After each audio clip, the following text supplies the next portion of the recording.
নমস্কার, আশার কথা ইউটিউব চ্যানেলে আপনাকে স্বাগত। আপনারা জানেন গত কয়েকদিন আগেই মুখ্যমন্ত্রী মমতা ব্যানার্জি আশাকর্মীদের জন্য 750 টাকা মাসিক ভাতা বাড়িয়েছেন। তো তারপরেই তিনি প্রত্যেক আশাকর্মীর জন্য একটি শুভেচ্ছা বার্তা পাঠিয়েছেন, এবং কি সেই বার্তায় আছে সেটি আপনাদের সামনে একটু পড়ে শোনাব। আশাকর্মীদের জন্য বাংলা নববর্ষের শুভেচ্ছা। প্রিয় সাথী, বাংলার প্রতিটি ঘরে সুস্বাস্থ্যের আলোকবর্তিকা হিসাবে বিভিন্ন জনকল্যাণমূলক সরকারি পরিষেবা পৌঁছে দেন আপনি। পরিবার পরিকল্পনা, গর্ভবতী মা ও শিশু স্বাস্থ্য পরিষেবা, জনসচেতনতা, বিভিন্ন রোগ নির্মূলকরণ অভিযানে আপনার নিরলস প্রচেষ্টা এবং ঐকান্তিক অবদান পশ্চিমবঙ্গ সরকারের জনকল্যাণমূলক পরিষেবাগুলিকে সফলভাবে রূপায়ণে সহায়ক হয়ে উঠেছে।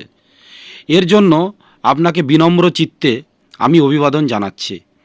পশ্চিমবঙ্গ সরকারের পক্ষ থেকে আপনার মাসিক ভাতা 750 টাকা বৃদ্ধি করতে পেরে আমি আনন্দিত এবং গর্বিত। আগামী এপ্রিল মাস থেকে এই বর্ধিত ভাতা আপনি পাবেন। বাংলা নববর্ষে আপনার এবং আপনার পরিবারের জন্য আমার এই শুভেচ্ছা রইল।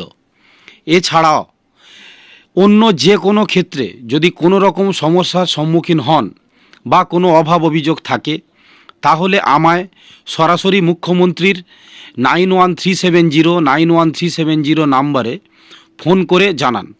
আমি সর্বদা আপনার সেবায় নিয়োজিত আছি। পশ্চিমবঙ্গ সরকার আপনার স্বার্থ রক্ষায়, আপনার ও আপনার পরিবারের কল্যাণে সদা সচেষ্ট, এবং আপনার জীবনযাত্রার মানোন্নয়নে আমরা প্রতিশ্রুতিবদ্ধ। আনন্দে থাকুন, সুস্থ থাকুন, ভালো থাকুন, ভালো রাখুন সবাইকে। জয় বাংলা। আপনাদের মমতা ব্যানার্জি। তো এই ছিল মুখ্যমন্ত্রীর দেওয়া প্রত্যেক আশা দিদির উদ্দেশ্যে নববর্ষের শুভেচ্ছা, এবং তার সঙ্গে উনি জানিয়ে দিলেন যে আপনাদের যদি কোনো রকম কোনো অভাব অভিযোগ থাকে তো অবশ্যই 9137091370 নাম্বারে ফোন করে সরাসরি মুখ্যমন্ত্রীর সঙ্গে যোগাযোগ করতে, যাতে আপনাদের সমস্যার সমাধান হয়। তো সবাই ভালো থাকবেন, সুস্থ থাকবেন, এইটুকুই আপনাদের বলার ছিল। আর যারা এখনও পর্যন্ত আমার এই চ্যানেলটিকে সাবস্ক্রাইব করেননি তাদের অনুরোধ, আপনারা অবশ্যই চ্যানেলটিকে সাবস্ক্রাইব করে নেবেন। আশা দিদিদের জন্য যে কোনো ছোটো বড়ো খবর আমার এই চ্যানেলে অবশ্যই আপনারা পাবেন। আর যদি আপনি আমার চ্যানেলটিকে অলরেডি সাবস্ক্রাইব করে থাকেন, আপনাকে অসংখ্য ধন্যবাদ।